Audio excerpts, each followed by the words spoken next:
நீ கஷ்டப்பட்டு உழைக்கிற அந்த உழைப்பு மேல உன்னோட முழு எதிர்காலமும் ஆதாரப்பட்டு இருக்கு அப்படின்றப்போ அந்த டைம்ல உனக்கு தெரியும் கொண்டாட்டம் ஒன்னே குறியா இருந்துச்சுன்னா வாழ்க்கை நாரி போகுமா போகாதா? 18 வயசு முடிஞ்ச உடனே கல்யாணம் பண்ணி வச்சிருவாங்க.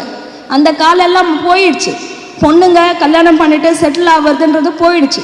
நீ பொண்ணா இருந்தாலும் சரி, நீ ஆணா இருந்தாலும் சரி, சின்ன சின்ன குறிக்கோள்களை வச்சுட்டு வாழ்க்கையை என்னைக்குமே வாழக்கூடாது.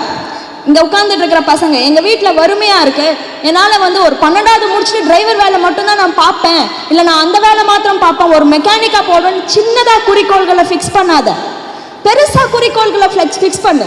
என்னடா ஒரே ஒரு வருஷம் என்னால என்ன ஜெயித்து காமிக்க முடியாதா? என்ன ஜெயிச்சு காமிக்கணும், உன்னோட உடம்ப ஜெயிச்சு காமிக்கணும். சில சமயங்கள்ல நீ உட்காரணும்னு சொல்லிட்டு பாக்குறப்போ உனக்கு மூடே இருக்காது படிக்கிறதுக்கு. ஆனா மூடு இல்லைன்றதுக்காக நீ படிக்காம எழுந்தியானா நீ உன்கிட்டயே தோத்து போயிட்ட. நான் சொல்றது நிஜமா இல்லையா?